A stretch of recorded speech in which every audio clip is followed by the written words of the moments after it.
जैसा मैंने पिछले शॉर्ट्स में बताया था कि इस चैप्टर को हम 6 पार्ट में पढ़ेंगे। Application of derivatives in terms of physical quantities, application of derivatives when we have to find angle between two curves, application of derivatives in increasing and decreasing functions, application of derivatives to find out whether function is monotonic or not, maxima minima find करने के लिए हम करेंगे derivatives का use. उसके बाद में हम रोल्स थ्योरम के बारे में पढ़ेंगे और लैग्रैंजेस मीन वैल्यू थ्योरम के बारे में पढ़ेंगे। सबसे पहले हम स्टार्ट करते हैं application of derivatives in terms of physical quantity.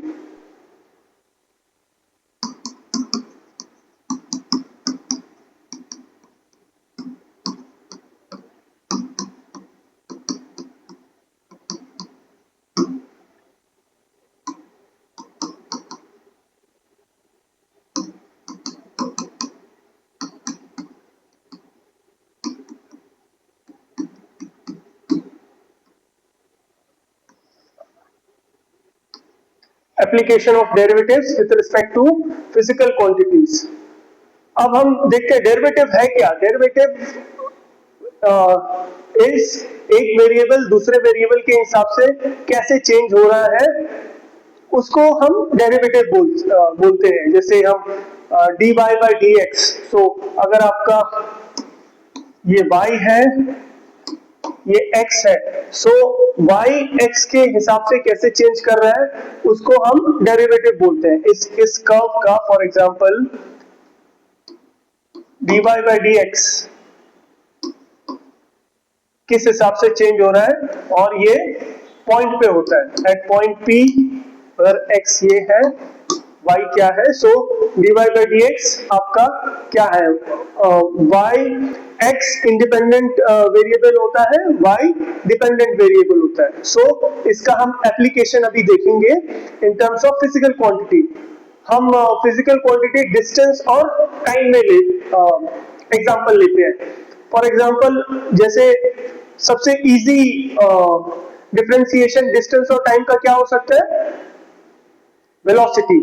Okay, जब आप चल रहे हो, आप डिस्टेंस कवर कर रहे हो और टाइम लैप्स भी हो रहा है, differentiating distance with respect to time. Okay, same चीज इसी में हमने यहाँ पे s ले लिया। जनरली s जो सिंबल होता है वो डिस्टेंस का सिंबल होता है, यूनिवर्सल सिंबल होता है, और y की जगह हमने t ले लिया। ये आपका जो dy by dt होगा। ओके, हम x एक्सिस पे t लेते हैं क्योंकि t है इंडिपेंडेंट वेरिएबल, और y एक्सिस पे हम s लेते हैं। s आपका डिपेंडेंट वेरिएबल है टाइम के हिसाब से। इसका जो ds by dt है वो आपका क्या होगा, वेलोसिटी। Okay, velocity. और इसका और एक डिफरेंशियल लेंगे, सेकंड डिफरेंशियल लेंगे, तो वो आपका होगा एक्सेलरेशन। जैसे dv by dt की वेलोसिटी टाइम के हिसाब से किस हिसाब से चेंज हो रही है, इसको हम ऐसे भी लिख सकते हैं d upon dt of ds by dt which is equal to d2s by dt2 is equal to acceleration. ये इसका सेकंड डेरिवेटिव हो गया। या इसको अगर हम y डैश बोलेंगे तो इसको y डबल डैश बोलेंगे हम।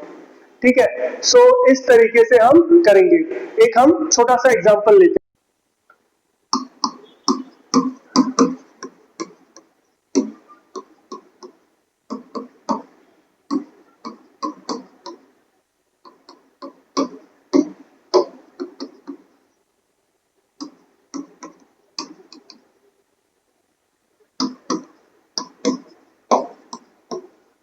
A body moves in a straight line according to the law S is equal to t cube minus 4t squared minus 3t.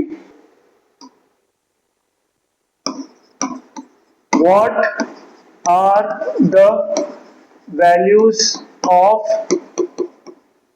time and acceleration when velocity of the body is 0. Okay, सो यहाँ पे आपको question physical quantity के terms में दिया गया है कि एक बॉडी मूव करती है जिसका डिस्टेंस जो है वेरी करता है विद रिस्पेक्ट टू टाइम.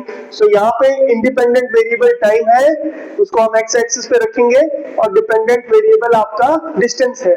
सो इस लॉ को फॉलो करती है कि जो s is equal to T cube minus 4t square minus 3t. Simple. तो इसमें पूछा गया है what is the value of time and acceleration when velocity of the value is 0. So time और एक्सेलरेशन क्या है जब वेलोसिटी 0 है. तो चलो इसको हम सॉल्व करते हैं. s is equal to T cube minus 4t square.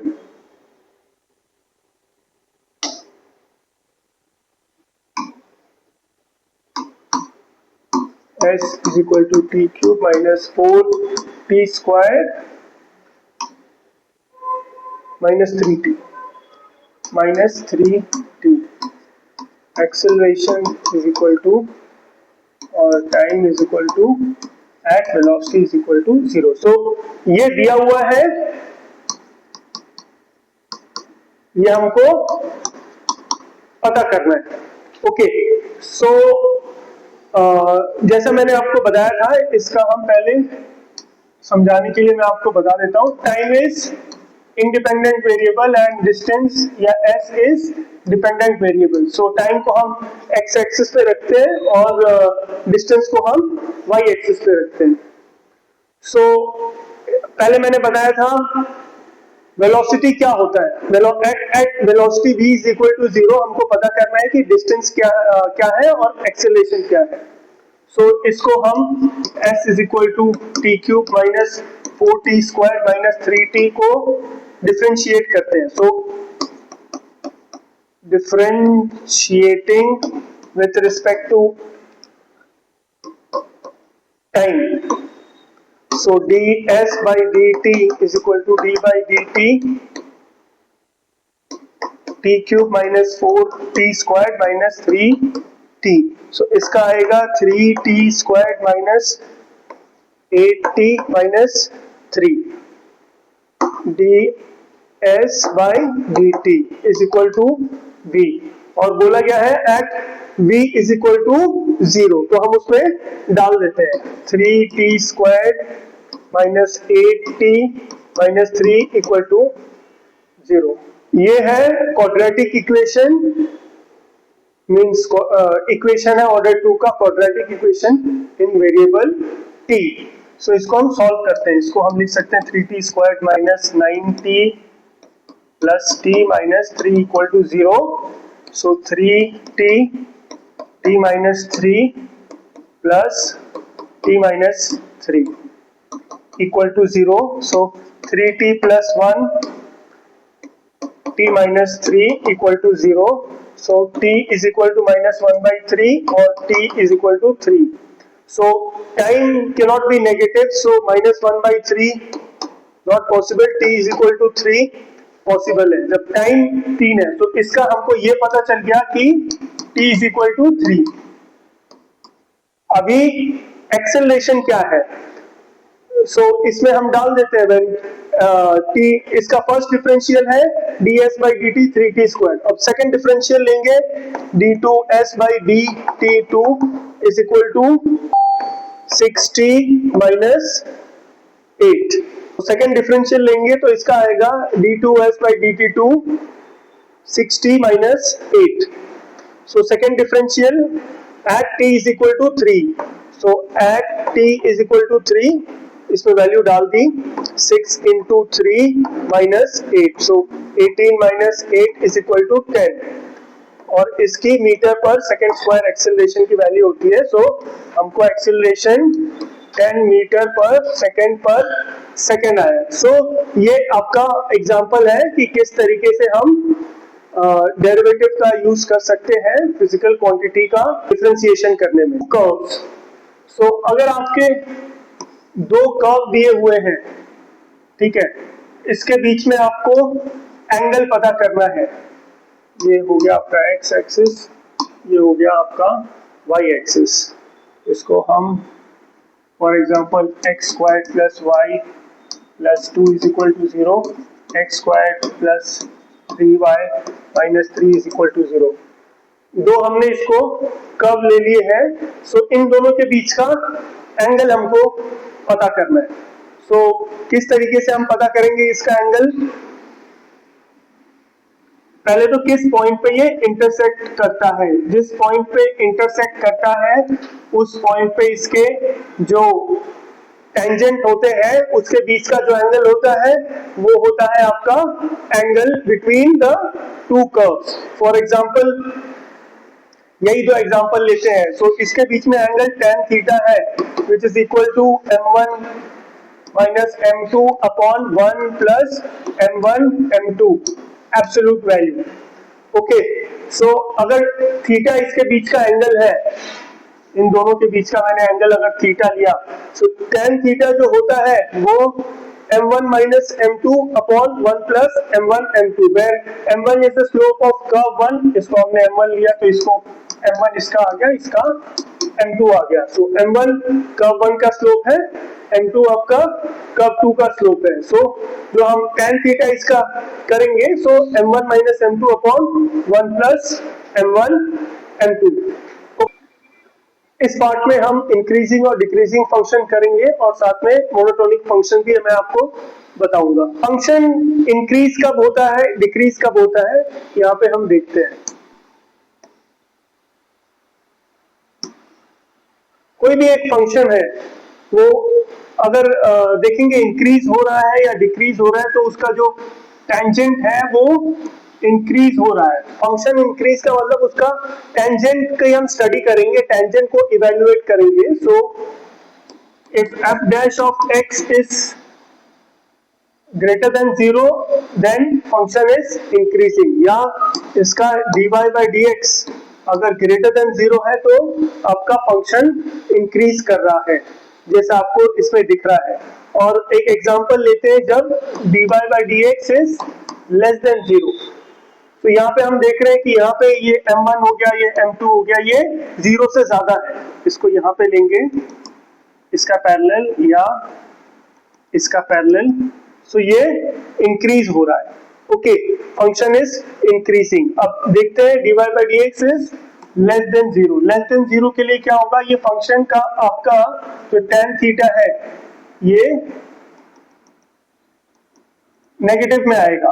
सो आपका function will be somewhere like this.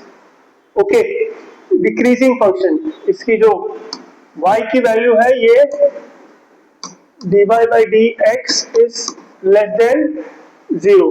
और कई फंक्शन होते हैं जिसमें कि ये इंक्रीज भी होता है और डिक्रीज भी होता है। फॉर एग्जांपल कोई फंक्शन ऐसे और ऐसे है, ठीक है, ये f of x है, ये x है।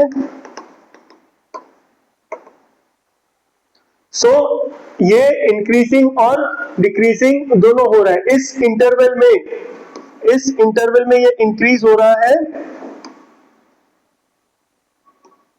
और इस इंटरवल में ये डिक्रीज हो रहा है। ये f dash of x is greater than 0 not equal to greater than 0, f dash of x is less than 0, जैसा कि हम देख पा रहे हैं इसमें। ओके, सो फंक्शन जब आपका इंक्रीज हो रहा है तो उसका जो डिफरेंशियल है वो ग्रेटर देन 0 होता है। फंक्शन जब डिक्रीज हो रहा है तो उसका डिफरेंशियल लेस देन 0 होता है। सो ये है। आपने एक एड शुगर टू कॉफी, सो आपका फर्स्ट और थर्ड क्वाड्रेंट में tan थीटा पॉजिटिव होता है, सेकेंड और फोर्थ क्वाड्रेंट में नेगेटिव होता है। सो फंक्शन का जो बिहेवियर है, उसका जो डिफरेंशियल है वो टेंजेंट है, उसका कर्व का टेंजेंट है। सो टेंजेंट का जो वैल्यूज है, अगर ये फोर्थ और सेकेंड क्वाड्रेंट में होगा तो वो नेगेटिव होगा, फर्स्ट और थर्ड क्वाड्रेंट में होगा तो पॉजिटिव होगा। ये आपको क्विक टेस्ट है उसके लिए। और अगर इस इंक्रीजिंग, यही सेम फंक्शन अगर हम देखें कि ये इस इंटरवल से यहां तक x1 तक इंक्रीज हो रहा है और x1 से इसको x2 ले लेते हैं, x2 तक आपका डिक्रीजिंग फंक्शन हो रहा है। और इसमें भी आप आगे मोनोटोनिक फंक्शन देख सकते हो कि किस मोनोटोनिक मतलब as the word says monotonic मतलब एक जैसा। सो इसमें ये इंक्रीज होता है तो हम बोल सकते हैं कि इंटरवल 0 to x1 में ये जो फंक्शन है f डैश ऑफ x है वो मोनोटोनिकली इंक्रीज हो रहा है, मतलब वो सिर्फ इंक्रीज हो रहा है। आप यहाँ देख सकते हो इस यहाँ से यहाँ तक ये फंक्शन सिर्फ इंक्रीज हो रहा है, मोनोटोनिकली उसको इंक्रीज बोलते हैं।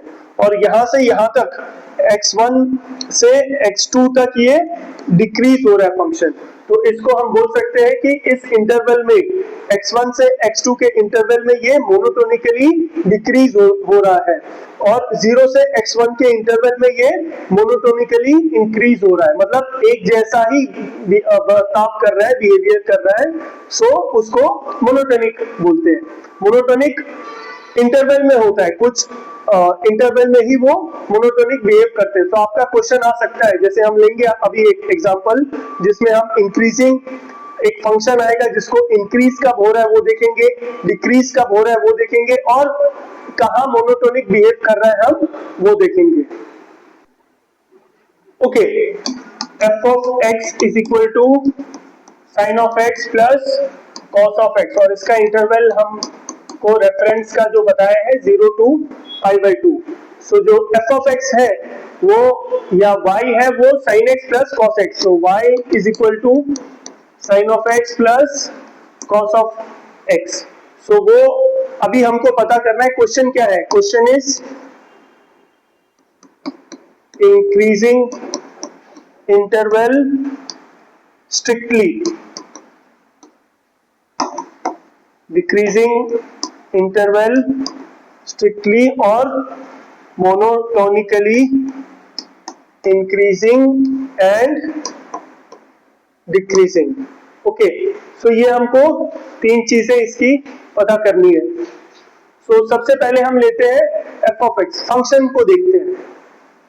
So y is equal to sine of x plus cos of x, so dy by dx लेते हैं इसका, तो dy by dx is equal to sine x का cos ऑफ x का minus sine of x।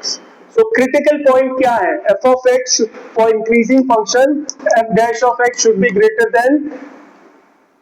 B greater और equal to 0, यानी dy by dx should be greater और equal to 0, मतलब ये नॉन डिक्रीजिंग फंक्शन बोल सकते हैं या इंक्रीजिंग फंक्शन इसको बोल सकते हैं। ओके, सो इसमें डालते हैं dy by dx के बाउंड्री कंडीशन पे एट इक्वल टू 0 हो जाएगा। So 0 is equal to cos of x minus sine of x, या फिर sin of x is equal to cos of x, या tan of x is equal to 1, या x is equal to π/4, क्योंकि tan x 1 theta 1 तब होता है जब x π/4 तुम्हारा होता है। सो π/4 पे वो 1 है तुम्हारा, सो बाउंड्री कंडीशन π/4 है। ओके, सो देखते हैं अभी वो 0 से π/4 कैसे बिहेव कर रहा है, हम देखते हैं इसमें ही डालते हैं dy by dx is equal to 0 at x is equal to π/4। तुम्हारा y फंक्शन जो है sin of x plus cos of x, sin of x plus cos of x ये तुम्हारा फंक्शन है। So at x is equal to π/4, so function की value क्या होगी, dy by dx is equal to 0 at x is equal to π/4, तो x π/4 इसमें डालते हैं। So y is equal to sin π/4 plus cos of π/4, so y is equal to 1 upon root 2 plus 1 upon root 2, this is equal to 2 upon root 2, this is equal to root 2। Okay, सो इसका हम graph बना लेते हैं।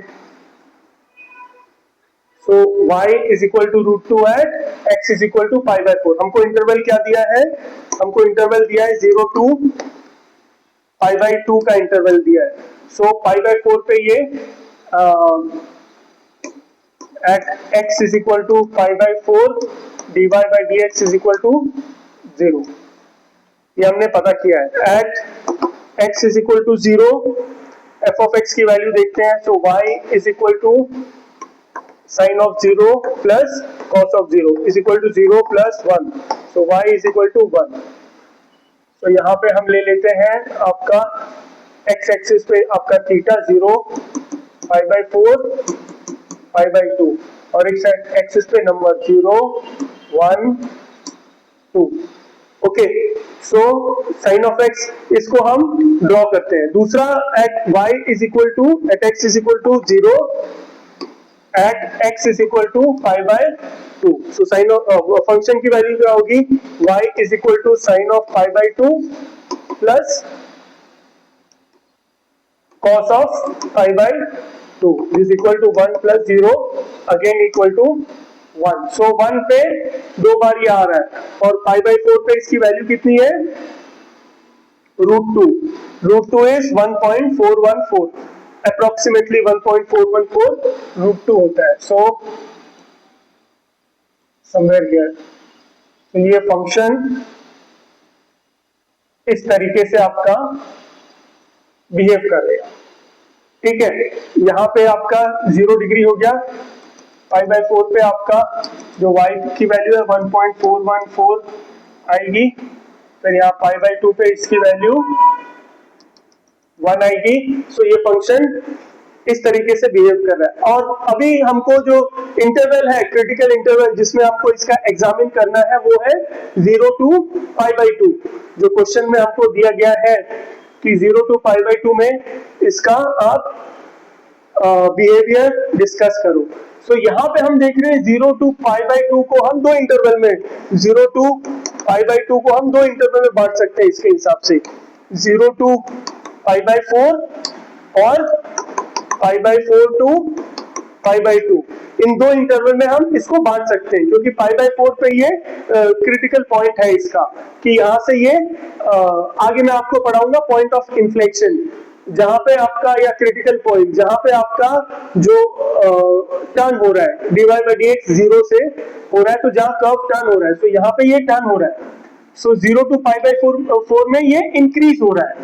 सो इसका f dash of x is greater than 0 between 0 to pi by 4, ये strictly increase हो रहा है 0 to pi by 4, 0 to pi by 4 में इंक्रीज हो रहा है, पाई बाय 4 to पाई बाय 2 में डिक्रीज हो रहा है ये function. So f dash of x is less than 0 between pi by 4 to pi by 2, pi by 4 to pi by 2 में ये डिक्रीज हो रहा है। और मैक्सिमम मिनिमम का भी मैं बता ही देता हूँ, वो आगे भी करूंगा। इस फंक्शन की मैक्सिमम वैल्यू क्या है, मैक्सिमम वैल्यू आती है dy by dx is equal to 0। देखो dy by dx equal to 0 मतलब उसका जो टेंजेंट है वो x एक्सिस से पैरेलल होगा। ये आपकी x एक्सिस है, ये आपकी y एक्सिस है, ये f of x भी बोल सकते हैं इसको, y एक्सिस ये आपका इंडिपेंडेंट वेरिएबल है, ये डिपेंडेंट वेरिएबल है। सो जब ये पैरेलल होता है यहाँ पे dy by dx कब 0 होता है, जब ये पैरेलल होता है। और when dy by dx is equal to 0 then you get maxima और minima। अब देखो यहाँ पे भी ये dy by dx 0 है और यहाँ पे भी ये dy by dx 0 है, ठीक है। सो इस कर्व में दो पॉइंट पे 0 होता है, ये दो पॉइंट पे ये एक तो कॉन्वेक्स से कॉन्केव हो रहा है, कॉन्केव से कॉन्वेक्स हो रहा है, ठीक है। सो ये दो पॉइंट पे इसका क्रिटिकल पॉइंट है या पॉइंट ऑफ इन्फ्लेक्शन है। सो दोनों पॉइंट पे आपका देख रहे हो जैसे कि ये x एक्सिस से पैरेलल है, मतलब dy by dx आपका 0 है, टेंजेंट जो है 0 है। सो इन दोनों पे आपको एक पे मैक्सिमा मिलेगा, एक पे मिनिमा। अगर आप ग्राफ प्लॉट कर रहे हो तो इस पे मैक्सिमा मिलेगा। अगर आपको ग्राफ प्लॉट नहीं करना है, ऐसे ही एनालाइज करना है, so when d2y by dx2 is greater than 0 या f double dash of x is greater than 0 तो फंक्शन डिक्रीज हो रहा है। when d2y by dx2 is less than 0 मतलब जब सेकंड डिफरेंशियल आपका नेगेटिव है तो फंक्शन इंक्रीज हो रहा है। ओके, ये अपोजिट काम करता है। सो आप देखोगे तो d2y/dx2 यहाँ पे आपका होगा डिक्रीज हो रहा है, तो यहाँ पे आपका होगा नेगेटिव, और यहाँ पे आपका यहाँ पे पॉजिटिव होगा, यहाँ पे नेगेटिव होगा। ये हम इसको थॉरोली नेक्स्ट चैप्टर में हम करेंगे। So coming back to the original function जो हमारा है y is equal to sine of x plus cos of x. So हमने इसको ग्राफ को एनालाइज किया और देखा कि भाई जो ये y sine of x plus cos of x जो फंक्शन है, अगर हम इसको देखते हैं 0 to π/2 में, सो 0 to π/4 ये इंक्रीज हो रहा है स्ट्रिक्टली, और π/4 to π/2 ये डिक्रीज हो रहा है। तो हम बोल सकते हैं कि भाई ये जो 0 to π/4 में ये स्ट्रिक्टली इंक्रीजिंग फंक्शन है, या मोनोटोनिकली की इंक्रीजिंग फंक्शन है, मतलब एक जैसा, मोनोटोनिक एक जैसा जैसे वर्ड है। और जो π/4 to π/2 में ये मोनोटोनिकली डिक्रीज हो रहा है या स्ट्रिक्टली डिक्रीज हो रहा है। तो हम इसको इस तरीके से हम देख सकते हैं। नेक्स्ट पार्ट हमारा है मैक्सिमा एंड मिनिमा। इसमें हम देखेंगे कि फंक्शन कब मैक्सिमाइज होता है और कब मिनिमाइज होता है। सो पहले मैं आपको डायग्राम पे बता देता हूं कॉन्सेप्ट, उसके बाद में हम एक एग्जांपल प्रॉब्लम करेंगे।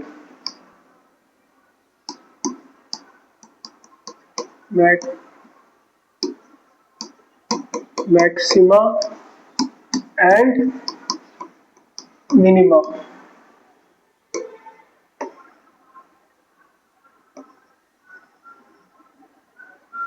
ये जैसा पिछला एग्जांपल हमने देखा था, इसको f of x is equal to sine of x plus cos of x अगर लेते हैं, सो मैक्सिमम और मिनिमम कहाँ पे इसकी वैल्यूज होती है।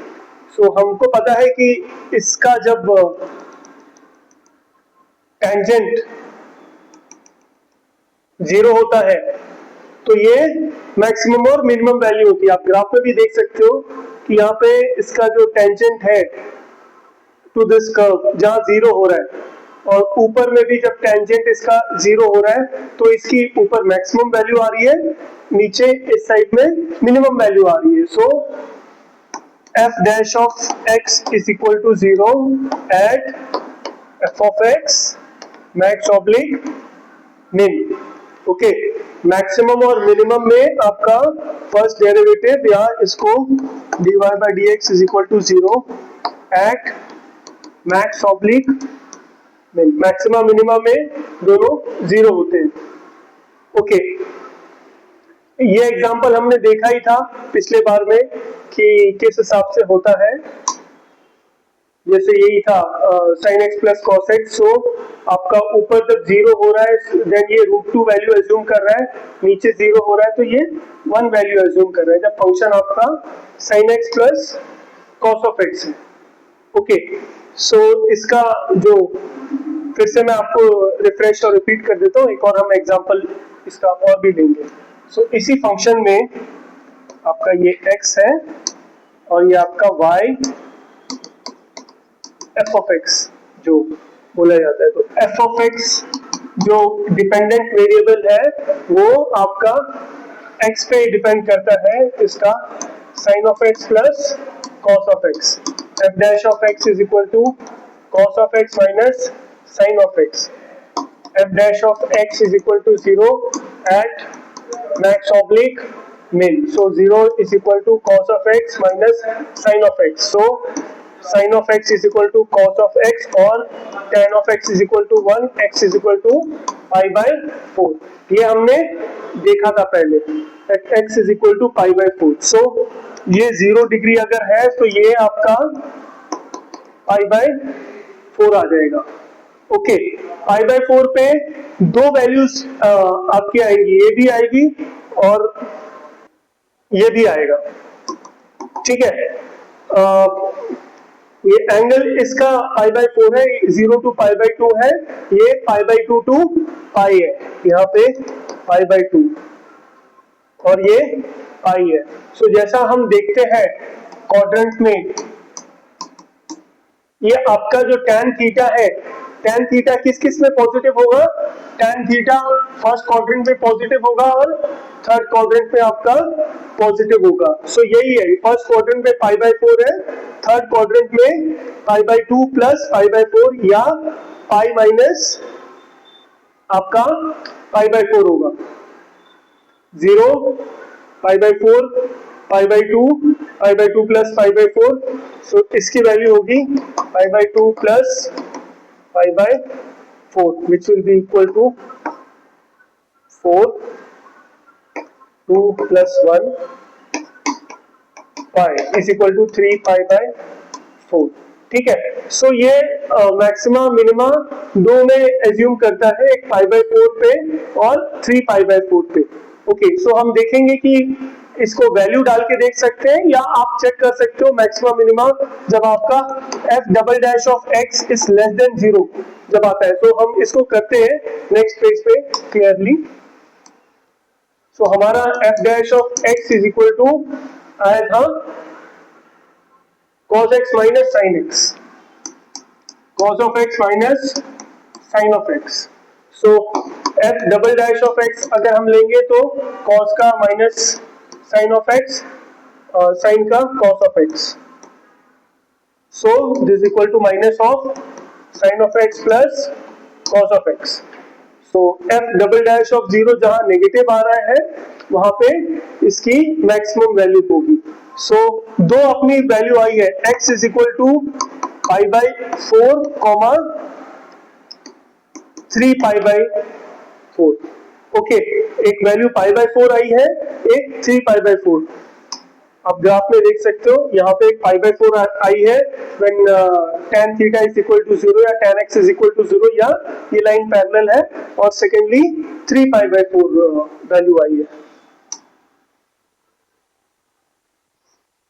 So when f double dash of x is negative, so इसमें बस हम वैल्यू डाल देते हैं। Sine of pi by 4 minus of sine pi by 4 क्या आता है, sine pi by 4 1 upon root 2, cos pi by 4 1 upon root 2।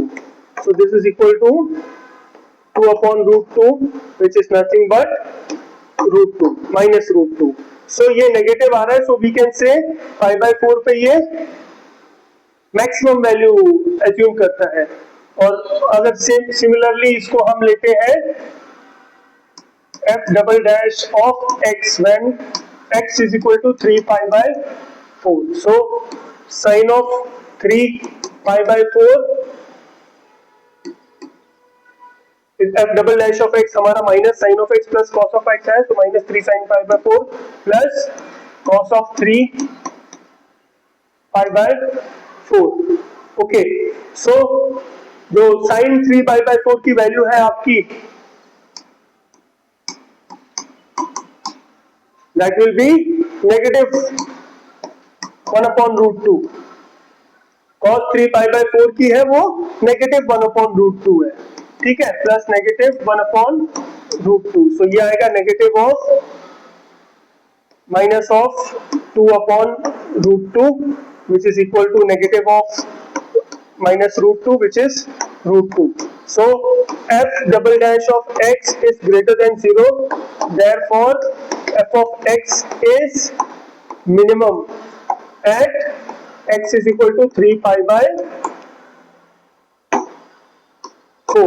ठीक है, सो जब x 3 pi by 4 है, so f double dash of x is greater than 0, therefore f of x is minimum। और जब x pi by 4 है, यहाँ पे हमने pi by 4 लिया, ये actually sin of pi by 4 plus cos of pi by 4 है, ठीक है। सो जब ये नेगेटिव है, सो वो ज्यादा होता है। So f double dash of x is less than 0, therefore f of x is max. So जैसे हम डायग्राम में भी देख सकते हैं, पाई बाय 4 पे ये मैक्सिमम आ रहा है और 3 पाई बाय 4 पे ये मिनिमम आ रहा है। सो इस तरीके से हम सॉल्व करते हैं। एक और एग्जांपल लेते हैं मैक्सिमा मिनिमा का, क्योंकि मैक्सिमा मिनिमा में आपके बहुत सारे प्रॉब्लम्स आते हैं। A stone thrown vertically upwards, a stone thrown vertically upwards follows the law S is equal to 64t minus 16t squared. What is S in meters and T in seconds at maximum height? Okay, so पहले समझते हैं problem को। एक लड़का है, ठीक है, उसने पत्थर फेंका ऊपर, पत्थर मैक्सिमम हाइट पे गया।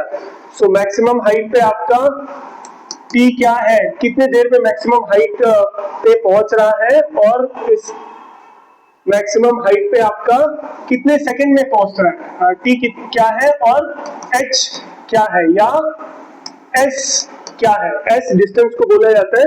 सो ये लॉ फॉलो करता है। सो हमने क्या देखा था for maxima minima. So a stone thrown vertically upwards follows the law S equal to 64t minus 16t squared.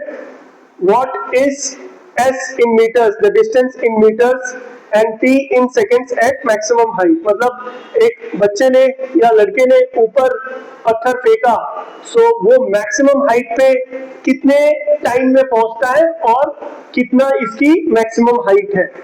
S कितना है इसके यहाँ से, S मतलब यहाँ से यहाँ का जो डिस्टेंस है आपका वो S है, और इस S पे पहुंचने का टाइम क्या। तो हमने जैसे देखा था कि इसका इक्वेशन ये है, ये लॉ फॉलो कर रहा है, मतलब ये इसका इक्वेशन है। तो देखते हैं S is equal to 64t minus 16t square. So ds by dt is equal to 64 minus 32t। और हमने क्या देखा था, फर्स्ट डेरिवेटिव जीरो होना चाहिए for maxima and minima. So ds by dt is equal to 0 at max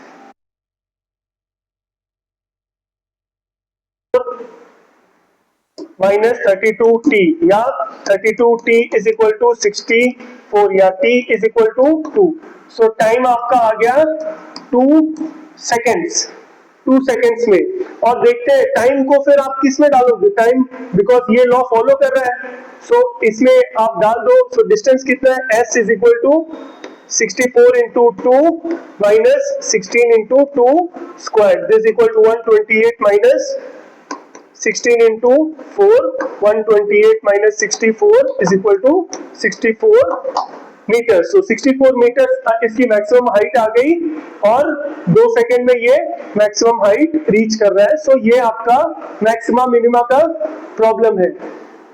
okay,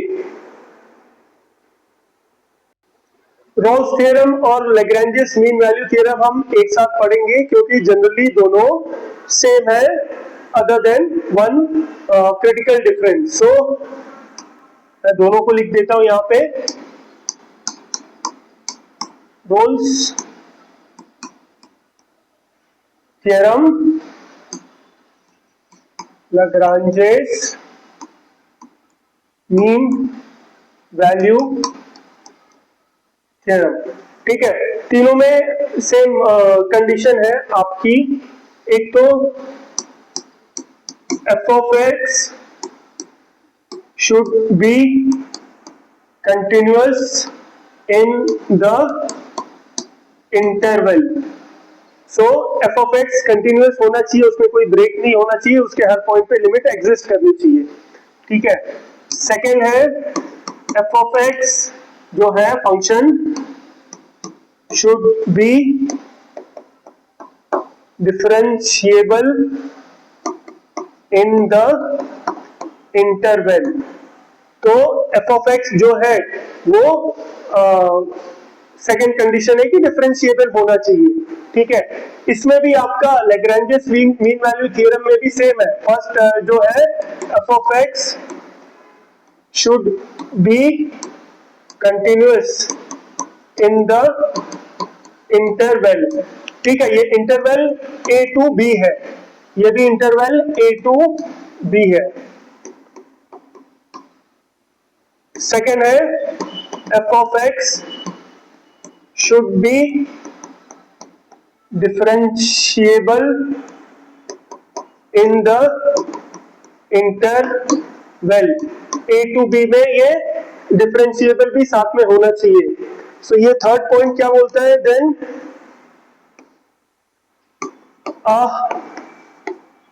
और third इसकी condition है f of a is equal to f of b.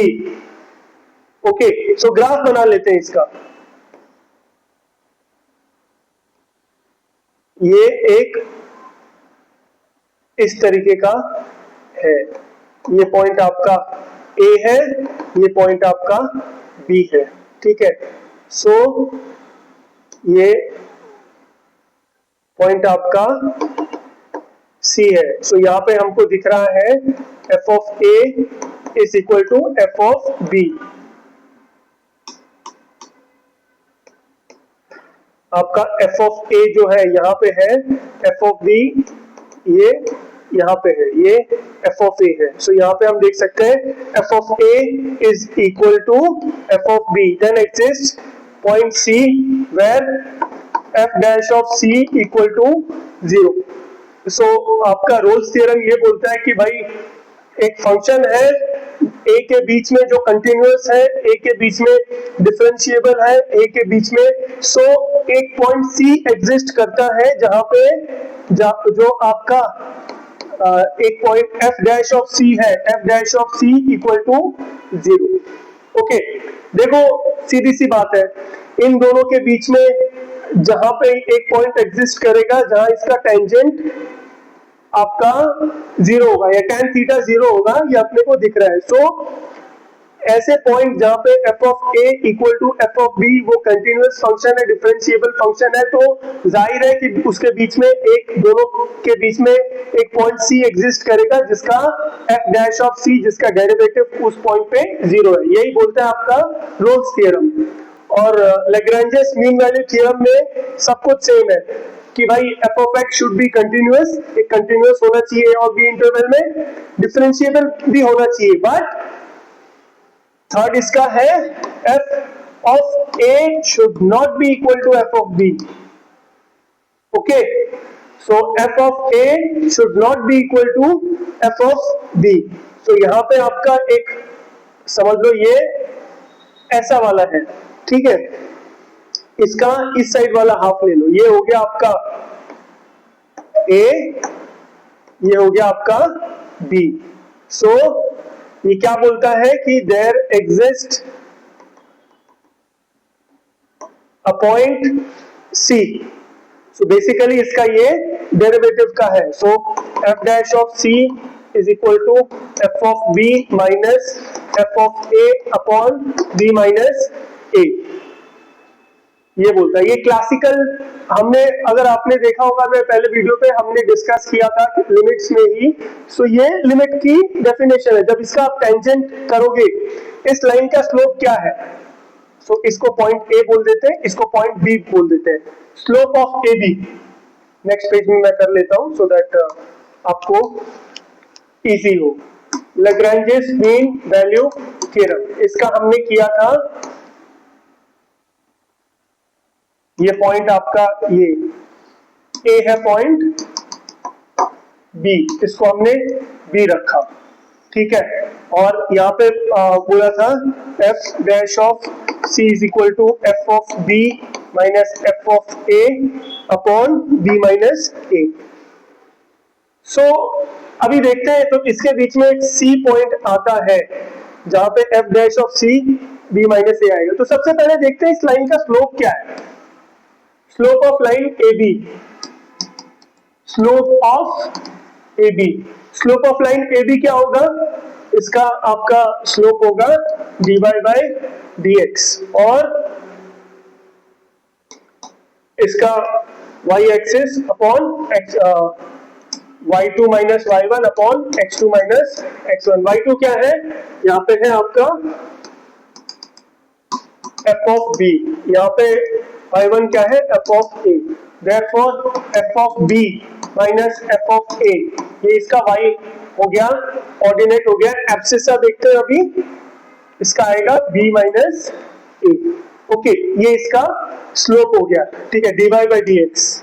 तो इस लाइन का स्लोप है dy बाई डी एक्स। हम देखते हैं कि जो पॉइंट C है वो इसके पैरेलल में है, ठीक है, ये पॉइंट C इसके पैरेलल में है, तो इसका स्लोप सेम होगा। ओके, सो यहां पे एक पॉइंट C होगा जिसका ये स्लोप सेम होगा। So f dash of C is equal to f of B minus f of A upon B minus A। So यही आपका लैग्रेंजेस मीन वैल्यू थ्योरम बोलता है, ठीक है। सो ये आपके 8 हेड्स हैं जिसमें हम ने डिवाइड किया हुआ है एप्लीकेशन ऑफ डेरिवेटिव्स में। इसमें आपका सबसे इंपॉर्टेंट होता है मैक्सिमा मिनिमा जनरली, और फिजिकल क्वांटिटी का डिफरेंशिएबल आपको बोल देंगे, एक स्टोन थ्रो कर दिया, ये फिजिकल क्वांटिटी का आ जाएगा या तो आपका एल्जेब्रिक का आ जाएगा, ट्रिग्नोमेट्रिक का आ जाएगा। जैसे ये है कि भाई f ऑफ x ये है, सो उसका मैक्सिमम कहाँ है, मिनिमम कहाँ है, और उसकी मैक्सिमम वैल्यू मिनिमम वैल्यू क्या है, किस एंगल पे है। सो ये 2 टाइप के क्वेश्चंस मेनली आते हैं, और बाकी हमने सारे टाइप देख लिए क्योंकि सारे टाइप हमको पता होना चाहिए। So that's it from this chapter of application of derivatives.